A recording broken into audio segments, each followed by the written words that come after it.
सा साम्राज्य पढ़ रहे थे? मौर्य। और मौर्य साम्राज्य पढ़कर आप भी मौर्य जैसे हो गए ना। तो देखो मेड़ो भी देख लियो, सो क्यों देख लियो थे, देख लियो नहीं। और अब पढ़ लो पीछे, बाद में बनाऊंगा बरगरा, पढ़ लो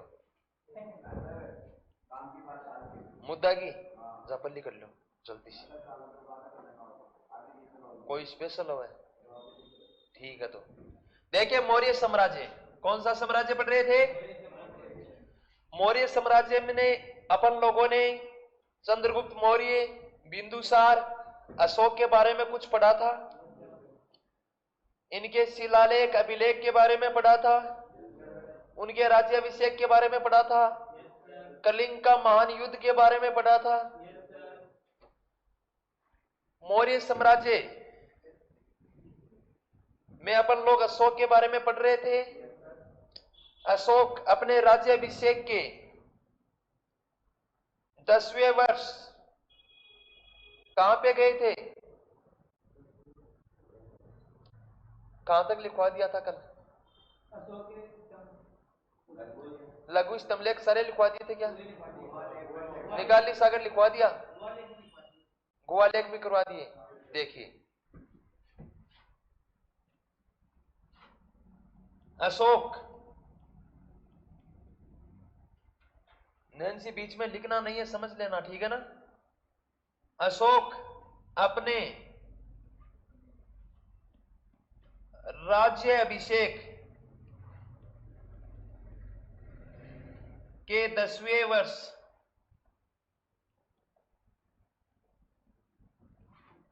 बोध गया की यात्रा की। बोध गया की यात्रा की। और ये बोध गया कौन सा स्थान है? आपको बौद्ध धर्म पढ़ाया था तब बताया था। कौन सा स्थान था? यहाँ पर महात्मा गौतम बुद्ध को क्या प्राप्त हुआ था? अरे वाह, वृक्ष कौन सा था? वट वृक्ष। वट मतलब पीपल का वृक्ष। जबकि महावीर स्वामी को ज्ञान किस वृक्ष के नीचे हुआ था? साल वृक्ष। कौन से वृक्ष? साल। पढ़ाता हूं तब तो सिस्टम ठीक रहता है आपका, बाद में आप भी हैंग हो जाते हो। देखिए अशोक अपने राज्याभिषेक के कौन से वर्ष में बोध गया की यात्रा की? 10वें वर्ष। मतलब राज्याभिषेक विधिवत रूप से 269 में हुआ था। तो कौन से वर्ष में गए थे? अरे वाह, 10वें वर्ष गए थे। कब, कौन से वर्ष गए थे? 10वें वर्ष। अशोक अपने राज्याभिषेक के 10वें वर्ष में कहां की यात्रा की थी? बोध गया। कहां की? जबकि अशोक अपने राज्याभिषेक के 20वें वर्ष कहां की यात्रा की थी? आया ऊंट पहाड़ के नीचे। मैं 249 नहीं पूछ रहा हूं, हाँ 20वें वर्ष, कल ही पढ़ाया था। रूमिनदेई अभिलेख पढ़ाया था कि वहां जाकर अशोक ने बलि कर, धार्मिक कर को समाप्त किया था। भूमि कर को कम करके 1/8 भाग किया था। इसीलिए इस अभिलेख को आर्थिक अभिलेख कहते हैं। कल बताया था, आज पाटिया साहब मजा ले रहे हो जिंदगी का। देखिए आगे,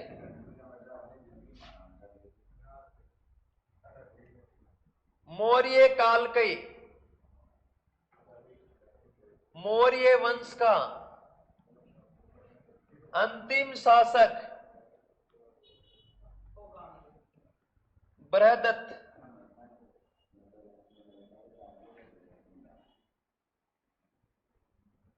थे, जिनकी हत्या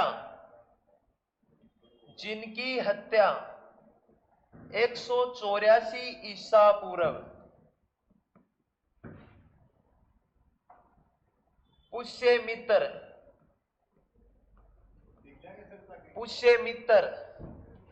संगू ने की थी।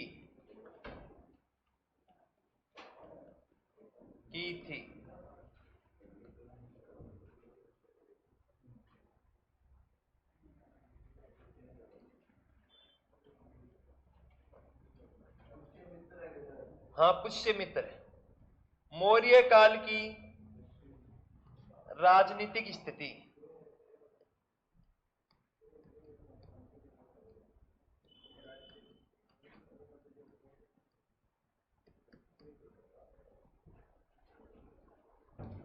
लिख लो फटाफट।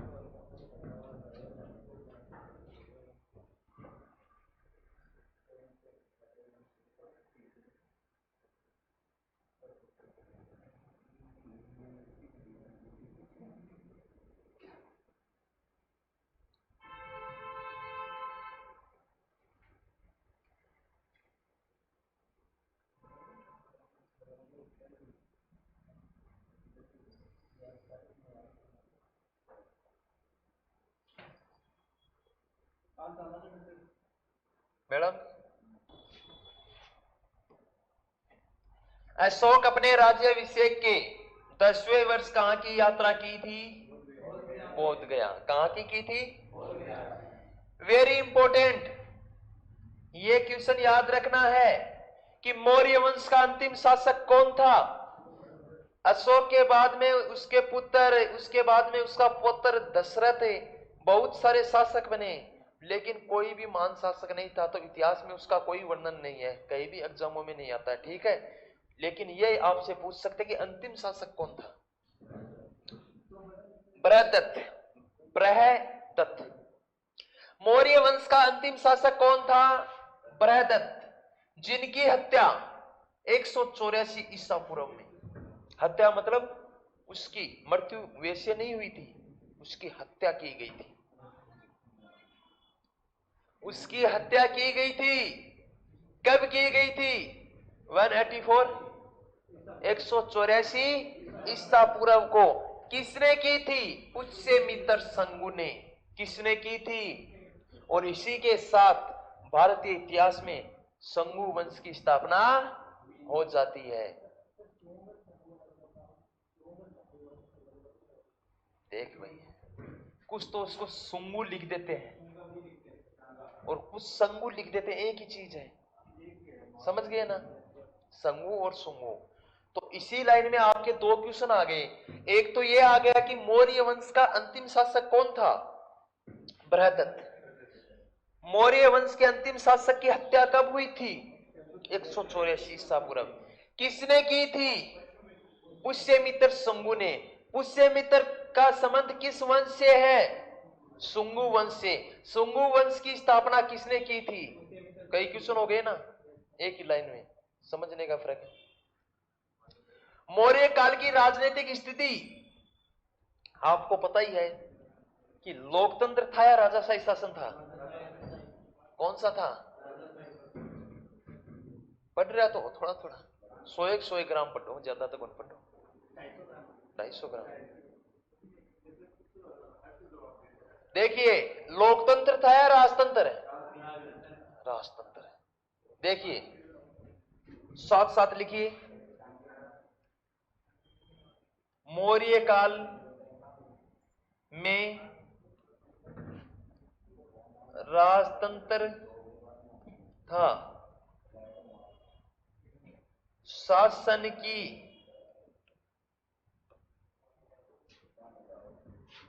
संपूर्ण शक्तियां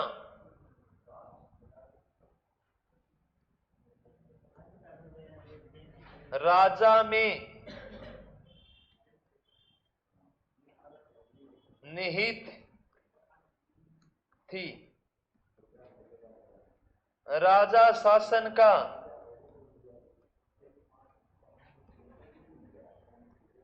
स्रोत होता था।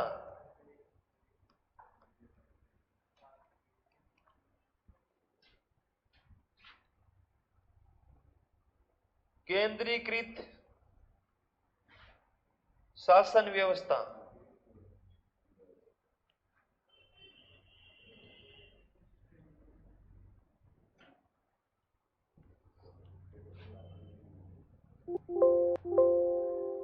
राजा की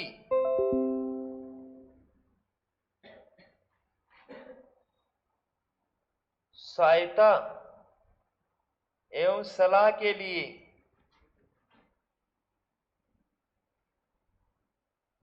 सलाह के लिए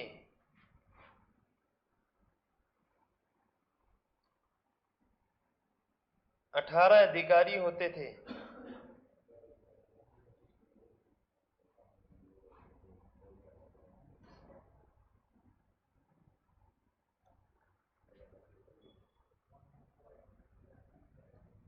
जिन्हें तीर्थ या फिर महामात्य कहते हैं।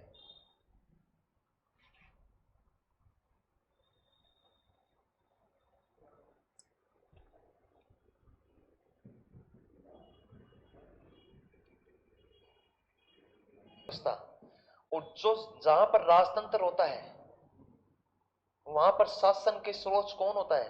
राजा। कौन होता है? और शासन की जो निर्कुश शक्तियां हैं, संपूर्ण शक्तियां वो किसके अधीन रहती हैं? राजा की। सबसे महान स्रोत सेनापति, स्रोत न्यायाधीश, शासन का प्रमुख सब कौन रहता है? राजा ही रहता है। लेकिन चाहे लोकतंत्र हो चाहे राजतंत्र, सब में शासक के प्रमुख को सलाह व सहायता देने के लिए एक मंत्री परिषद होती है। क्या होती है? एक मंत्री परिषद होती है। मौर्य काल में इस मंत्री परिषद के सदस्यों का अधिकारी कहते थे कि 18 प्रकार के अधिकारी हुआ करते थे। कितने प्रकार के? 18। जैसे अपने वर्तमान में हम मंत्री परिषद कहते हैं, उस समय उन अधिकारियों को क्या कहते थे? तीर्थ। क्या कहते थे? तीर्थ। क्या कहते थे? तीर्थ। महामात्य, इसी का दूसरा नाम क्या है? महामात्य। मौर्य काल में राजा की सहायता व सलाह के लिए कितने प्रकार के अधिकारी होते थे? 18 प्रकार के। कितने प्रकार के होते थे? इन अधिकारियों के क्या कहते हैं? तीर्थ या महामात्य। तीर्थ या महामात्य।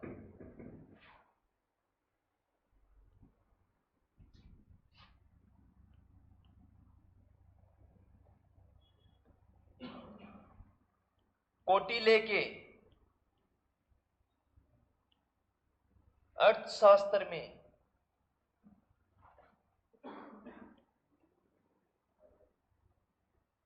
अर्थशास्त्र में 26 अध्यक्षों का वर्णन किया गया है।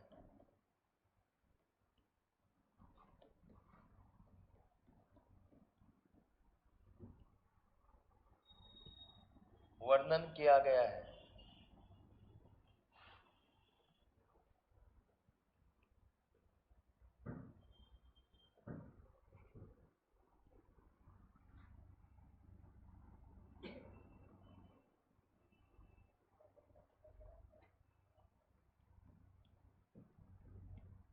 मेगस्थनीज द्वारा रचित इंडिका ग्रंथ में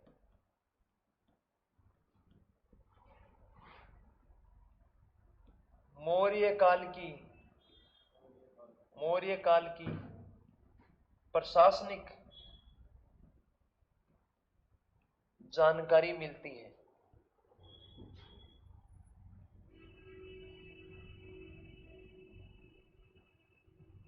जानकारी मिलती है।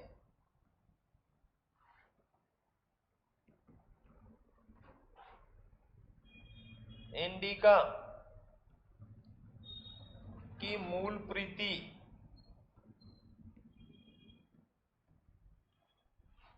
प्राप्त नहीं हुई थी।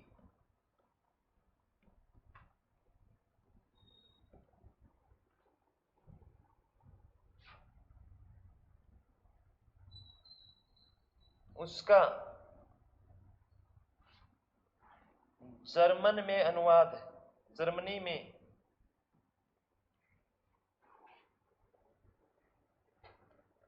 अनुवाद 1846 में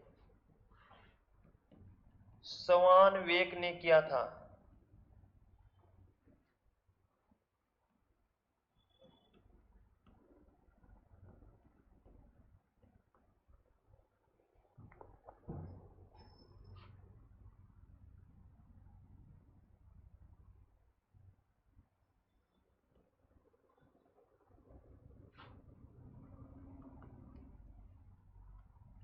नगरीय प्रशासन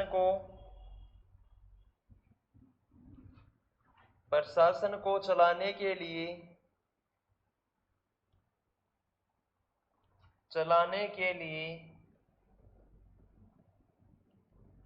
5 लोगों की 6 समितियां थी, जिनमें कुल इतने सदस्य थे।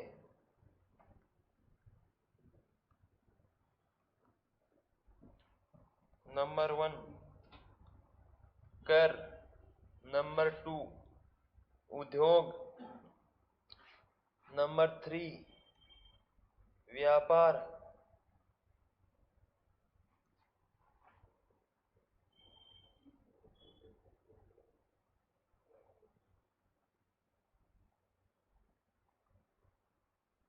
जन्म मृत्यु प्रमाण पत्र,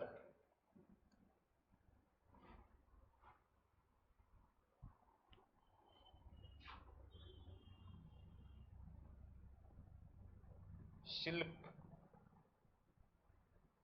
नंबर 6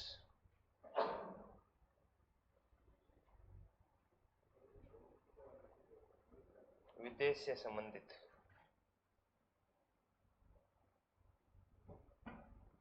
ये छाप दो। ये जो अभी मसाला लिखवा रहा हूं, देखिए कौटिल्य के अर्थशास्त्र में 26 अध्यक्षों का वर्णन किया गया है। मौर्य काल में कितने अध्यक्ष होते थे? 26। और यहां अध्यक्ष का मतलब है डिपार्टमेंट, विभाग। जैसे आपकी यहां सरकार में नहीं है क्या, health department, education department, railway, defence, सब अलग अलग है ना। उसी प्रकार मौर्य काल में जो डिपार्टमेंट होते थे अलग अलग, उसके प्रमुख को क्या बोलते थे? अध्यक्ष बोलते थे। क्या बोलते थे? अध्यक्ष बोलते थे। और कुल कितने अध्यक्ष हुआ करते थे? 26। 26 का मतलब कितने डिपार्टमेंट थे? 26। आगे देखिए, मेगस्थनीज द्वारा रचित इंडिका ग्रंथ में मौर्य काल की प्रशासनिक जानकारी मिलती है। आपको याद रखना होगा, मौर्य काल की राजनीतिक जानकारी किस ग्रंथ में मिलती है? किसमें मिलती है? शाबाश। मैंने आपको अच्छे से बताया था कि मौर्य काल की राजनीतिक जानकारी चाणक्य द्वारा, कौटिल्य द्वारा रचित अर्थशास्त्र नामक ग्रंथ में मिलती है, जबकि प्रशासनिक जानकारी किसमें मिलती है? इंडिका में। और इंडिका की रचना किसने की थी? मेगस्थनीज ने। मेगस्थनीज कौन था? यूनानी शासक सेल्यूकस निकेटर के राजदूत था। सेल्यूकस निकेटर ने इसकी नियुक्ति कहां की? चंद्रगुप्त मौर्य के दरबार में की। कब की? अपनी पुत्री हेलन की शादी चंद्रगुप्त मौर्य के साथ करने के बाद में उसके दरबार में नियुक्ति की। दहेज में बुलाए नहीं ले जाओ, समझ गए ना? भारत का प्रथम इंटरनेशनल विवाह, अंतरराष्ट्रीय शादी किसकी हुई थी? चंद्रगुप्त मौर्य हेलन की। भारत का प्रथम आटा साटा किसका हुआ था? इंटरनेशनल आटा साटा है। हाँ हाँ, बस अब याद आ गया आपके। अब आगे देखिए इंडिका की जो मूल प्रीति थी, मूल प्रीति जानते हो क्या? कि जो मूल रूप से जिस कॉपी पे लिखी हुई थी वो तो नहीं मिली थी, लेकिन उसका जर्मनी में अनुवाद मिला। और वो अनुवाद किसने किया था? स्वानवेक ने। किसने किया था? स्वानवेक ने। ये याद है, रह जाए तब तो अच्छी बात है, भविष्य में काम आएगी, वरना हाई लेवल में है। तो इसका अनुवाद किसने किया था? स्वानवेक ने। कौटिल्य मेगस्थनीज के इंडिका ग्रंथ से हमें पता चला कि नगरीय प्रशासन शहरों का प्रशासन किस प्रकार चलता था? जैसे अपने वर्तमान में शहरों का प्रशासन किस प्रकार चलता है? छोटे शहरों में नगर पालिका, जो मीडियम है उसमें नगर परिषद, और जो बड़े महानगर हैं नगर निगम। इसी प्रकार कि नगरों का, शहरों का प्रशासन किस प्रकार चलाया जाता था? उसमें 5-5 लोगों की एक समिति हुआ करती थी। कितने लोगों की समिति हुआ करती थी? 5-5 लोगों की एक समिति। एक समिति में 5 लोग हुआ करते थे। तो कितने लोगों की समिति हुआ करती थी? 5-5 लोगों की। कितनी समिति थी? 6। 5-5 लोगों की 6 समिति हुआ करती थी जो नगरीय प्रशासन चलाती थी। तो बताइए इन समितियों में कुल कितने सदस्य थे? जोड़ बाकी तो अलग कितने थे? 30। 5-5 लोगों की कितनी समिति थी?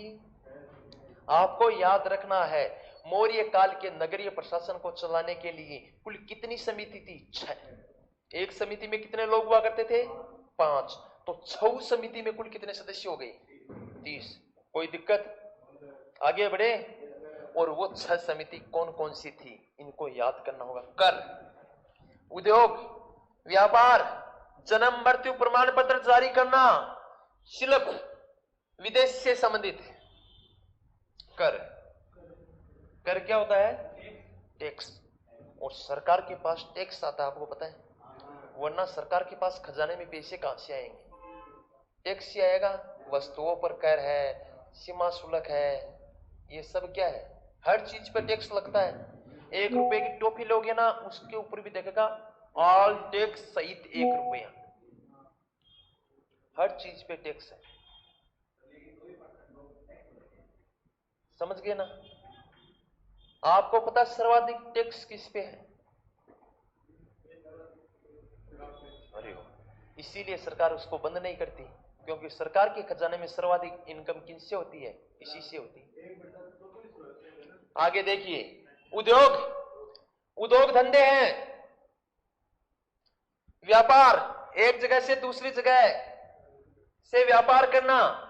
तो बताइए अपन लोग अमेरिका से कुछ चीजों खरीदकर हिंदुस्तान लेकर आ रहे हैं, तो उसे क्या कहलाता है? अरे वाह।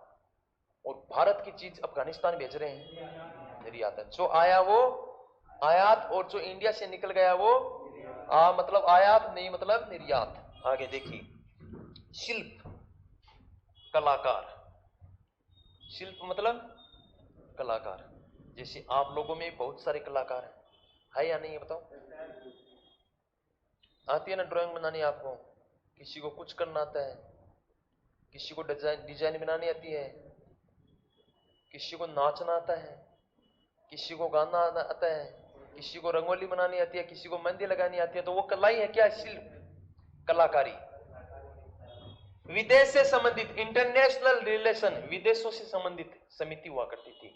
तो मौर्य काल में नगरीय प्रशासन को चलाने के लिए कुल कितनी समिति थी? कितनी थी? 6। एक समिति में कितने लोग थे? 5। कुल कितने लोग हो गए? 30।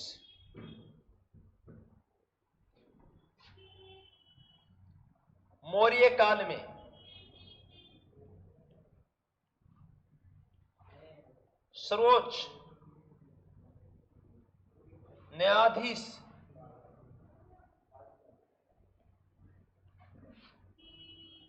राजा होता था।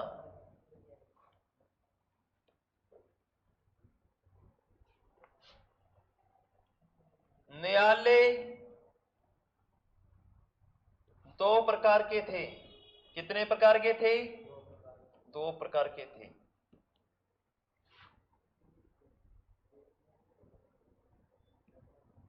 धर्म स्थानीय, एक लाइन छोड़ देना रे खाली बीच में। कंटक शोधन,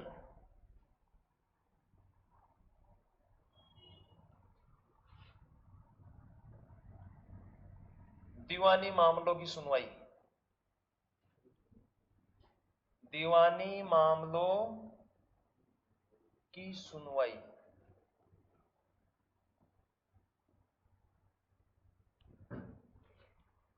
इसके अध्यक्ष को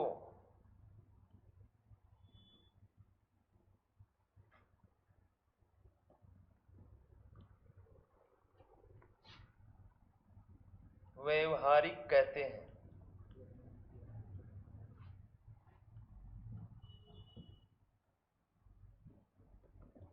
कंटक शोधन, फौजदारी,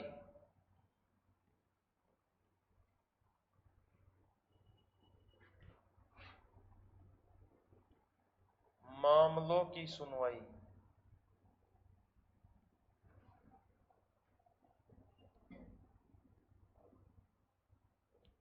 इसके अध्यक्ष को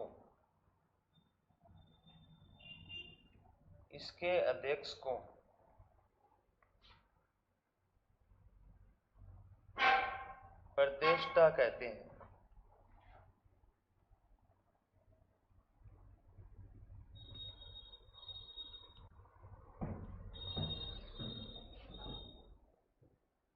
अभी टाइम अभी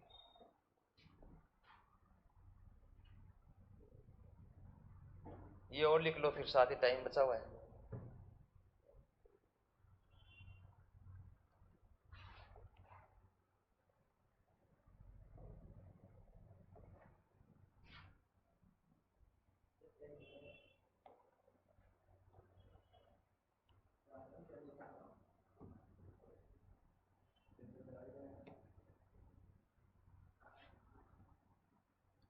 मौर्य काल में गुप्तचर दो प्रकार के होते थे।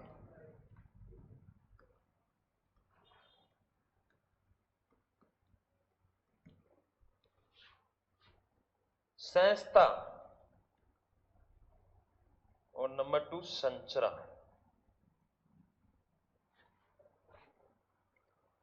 एक जगह रहकर जानकारी लेना,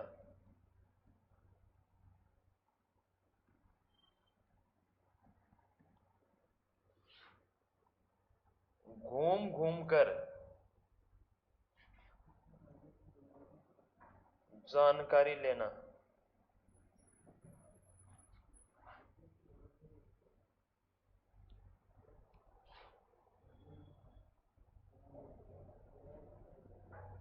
नोट, गुप्तचर विभाग को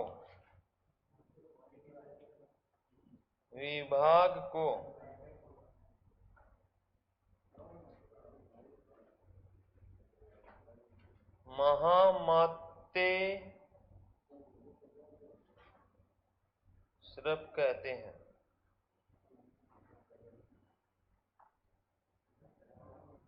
छाप दो।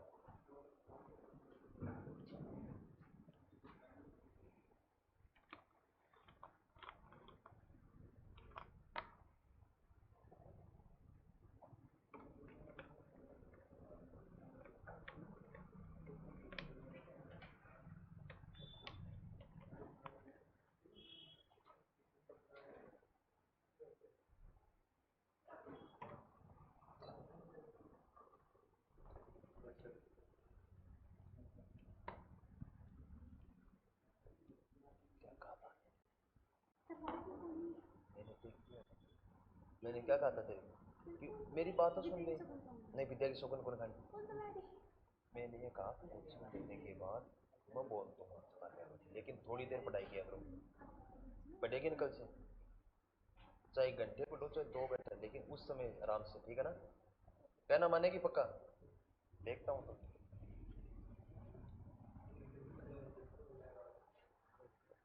घास काटने के नहीं। मौर्य काल में गुप्तचर 2 प्रकार के होते थे। गुप्तचर होते हैं ना, खुफिया एजेंसी। छाप दो। ये मोबाइल का कीड़ा इनका दोष नहीं है, ये कीड़ा हो जाता है। कीड़ा इतना भयंकर है। अब ईमानदारी से बताऊं क्या आपको, मेरे खुद के भी एक कीड़ा रहता है। अब मेरी जैसे ईमानदारी से बता रहा हूं, आप देख लेना फर्स्ट ग्रेड की विज्ञप्ति आ जाएगी नहीं। उस समय मेरे पापा जी के पास वो एक नोकिया का फोन है छोटा सा। मैं पहले भी जब भी तैयारी करता हूँ, मेरी एग्जाम नजदीक आ जाती है ना, तो इस फोन को रख देता हूँ, उस छोटे वाले फोन में सिम डालता हूँ, और जैसे एग्जाम के डेट 2-3 महीने बचते हैं तब उसमें रिचार्ज करवाना बंद कर देता हूँ। रिचार्ज बंद इसलिए कर देता हूँ, यार दोस्त का किसी का भी फोन आ गया तो आधे घंटे 1 घंटे लग गए, रिचार्ज नहीं कराएंगे तो उस पर किसी का फोन ही नहीं आएगा। लेकिन फिर भी कई शैतान ऐसे होते हैं भारतीय जो रिचार्ज कर देते हैं। हाँ, बोले में नहीं करते हैं। मैंने तैयारी की थी तो 6 महीने तक रिचार्ज नहीं करवाया। कितने महीने तक? अब जो भी मेरे को फोन कर रहा है, आपके फोन को, इनके कॉल में इनकमिंग सेवा नहीं। अब एक मेरे मामा का लड़का है मेरा, वो महीने 1.5 महीने तो ऐसे सुना, फिर एक दिन रिचार्ज करवा दिया। अब इसका फोन बजा, मैंने बोले यार रिचार्ज कौन कराया? मैं बोले यार मैं किस्सा ही को नहीं है। तो बोले मैं कर दियो ना। मैं तो कर दियो कौन यार, बीमारी बदा कर दी। ईमानदारी से बता रहा हूँ, ये सबके रहता है कीड़ा, लेकिन थोड़ा सा परहेज बना के रखो। हर के साथ रहता है, एक आदमी का दोस्त नहीं ना, बच्चों को नहीं, वो मन चाहिए।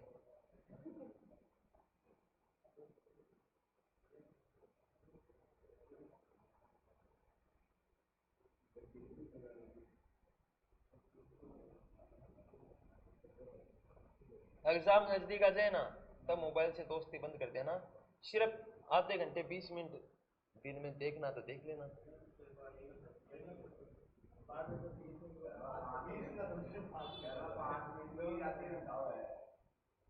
छाप दिया कि देखो, मौर्य काल सर्वोच्च न्यायाधीश राजा था। मौर्य काल में देखिए, आपको पता है कि राजतंत्र में, राजाशाही शासन में, शासन की संपूर्ण शक्ति किसके हाथों में नींद होती है? राजा की। चाहे न्यायपालिका हो, चाहे कार्यपालिका हो, चाहे व्यवस्थापिका हो, सबका प्रमुख प्रधान कौन होता है? राजा ही होता है। तो सर्वोच्च न्यायाधीश भी कौन हुआ? राजा। देखिए, मौर्य काल में न्यायपालिका का जो सर्वोच्च न्यायाधीश होता था वो कौन होता था? राजा। अगर न्यायपालिका ने किसी व्यक्ति को मृत्युदंड दिया है तो राजा चाहे तो उसे माफ कर सकता है, और वो पावर आज भी अपने राष्ट्रपति के पास है। राष्ट्रपति किसी की सजा को कम कर सकता है, माफ कर सकता है, और किसी के हाथ में पावर नहीं। मृत्युदंड को भी माफ कर सकता है राष्ट्रपति। तो पावरफुल कौन हुआ? प्रधानमंत्री नहीं कर सकता, राष्ट्रपति। देखिए, धर्म न्यायालय 2 प्रकार के थे। मौर्य काल में न्यायालय कितने प्रकार के थे? कितने प्रकार के थे?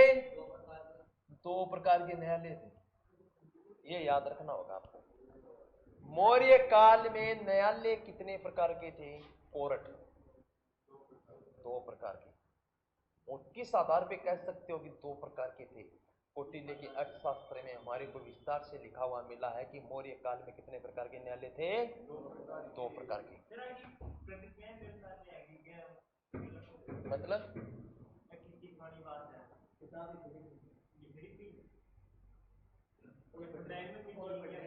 मेरे पास इतने मोटे ग्रंथ है, मैं कहता हूँ देख लेना।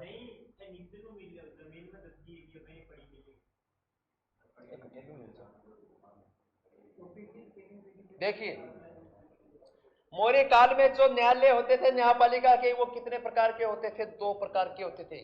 नंबर 1 था धर्म स्थनीय न्यायालय, दूसरा कंटक शोधन। अब ध्यान से सुनो 1 मिनट। कंटक शोधन, काटना पीटना। काटना पीटना का मतलब लड़ाई झगड़ा मुकदमा, इनसे संबंधित जो मामला होता था वो किन में आता था? कंटक शोधन में। इन्हें फौजदारी मामले कहते हैं। जबकि कोई जमीन से संबंधित है, कोई तलाक से संबंधित है, कोई भाई भाइयों का आपस में जमीन घर परिवार का झगड़ा है, पति पत्नी का आपस का कोर्ट का केस है, ये सब किस में आएंगे? दीवानी मामले। जबकि लड़ाई झगड़ा मारकूट हत्या से संबंधित जो मामले हैं वो कौन से में आएंगे? फौजदारी मामले में। जबकि जो रेवेन्यू केस जमीन से संबंधित, जायदाद से संबंधित है, वो किसमें आएंगे? दीवानी मामले। दीवानी मामले आएंगे धर्म स्तरीय न्यायालय में, किसमें आएंगे? जबकि लड़ाई झगड़ा वाला किसमें आएगा? कंटक शोधन में। किसमें आएगा? कंटक शोधन। कंटक शोधन का जो स्रोत सेनापति होता है, न्यायाधीश, सॉरी सेनापति नहीं, न्यायाधीश, उसे क्या कहते हैं? प्रदेष्टा। क्या कहते हैं? जबकि धर्म स्तरीय वाले के प्रमुख को क्या कहते हैं? व्यवहारिक। क्या कहते हैं? व्यवहारिक। मौर्य काल में गुप्तचर दो प्रकार के थे। गुप्तचर जानते हो क्या? हर जगह पे होते हैं, आज भी हैं। जबकि मौर्य काल में गुप्तचर कितने प्रकार के थे? संस्था और संचरा। हाँ, SI, SSI, ये नाम सुना ना आपने? और ISI। देखिए, मौर्य काल में गुप्तचर कितने प्रकार के हुआ करते थे? दो प्रकार के। कितने प्रकार के? दो प्रकार के। संस्था और संचरा। अब इनमें कंफ्यूज हो जाओगे कि एक जगह ऑफिस में रहकर जानकारी एकत्रित करने वाला कौन सा होता है, या घूम घूम कर जानकारी एकत्रित करने वाला। इनके अभी तो आप याद कर लोगे, लेकिन 2 दिन बाद में साफ हो जाएगा, इसका इसमें, इसका इसमें। इसको याद रखना है कि संचरा, संचरा मतलब चरना। पशु एक जगह रहकर चरता है घूम घूम के। संचरा, संचरा मतलब चरा, चरा मतलब चरना, चरना मतलब हरा घास खाना। तो गाय भैंस बकरी एक जगह चरती हैं, फिर खेतों में घूम घूम के चरती हैं। भाई एक जगह भी अपन खूंटे पर बांध देंगे तो बेचारी चरेगी, लेकिन रियल में पशु की जो खाने की जो सिस्टम है प्रकृति के अनुसार, वो घूम घूम कर चलने वाला है या नहीं है? तो संचरा मतलब घूम घूम कर जानकारी एकत्रित करने वाले गुप्तचर। हाँ, ऐसे ऐसे। संचरा मतलब घूम घूम कर जानकारी एकत्रित कर कर राजा तक पहुंचाने वाले जो गुप्तचर होते थे, उन्हें क्या कहते हैं? संचरा। जबकि संस्था, संस्था एक जगह होती है, या फिर अलग अलग, आज यहाँ फोटो रोक दी और कल वहां। ये कोचिंग आज तो यहाँ है, कल रामदेव जी वाले मंदिर के पास ले जाएंगे इसको, यहाँ से उखाड़ कर परसों घूम चक्कर ले जाएंगे। संभव है ये चीज? संस्था मतलब एक जगह है, रुककर जानकारी एकत्रित करने वाला। तो मौर्य काल में गुप्तचर कितने प्रकार के होते थे? कितने प्रकार के होते थे? 2। कितने के? 2। संस्था और संचरा। संस्था और संचरा। संचरा मतलब घूमने वाला, वह गुप्तचर जो एक स्थान से दूसरे स्थान, दूसरे से तीसरे, तीसरे से चौथे घूम घूम कर जानकारी एकत्रित करने वाले को क्या कहते हैं? संचरा। जबकि एक ही जगह पर रुककर निर्धारित स्थान पर, एक स्टेशन होता है इसका, ठहरने का स्थान, वहां से जानकारी लेना, सूचना एकत्रित करने वाली जो गुप्तचर होते हैं, उसे क्या कहते हैं? संस्था। नोट, गुप्तचर विभाग का जो अध्यक्ष होता था, गुप्तचर विभाग को क्या कहते थे?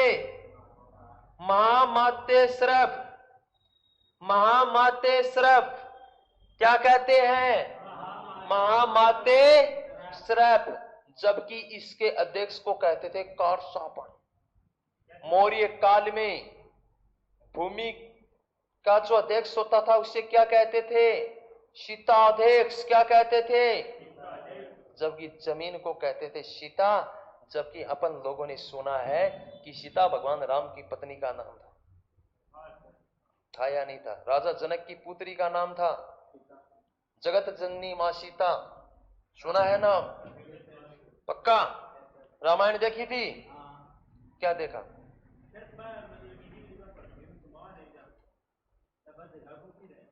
हाँ,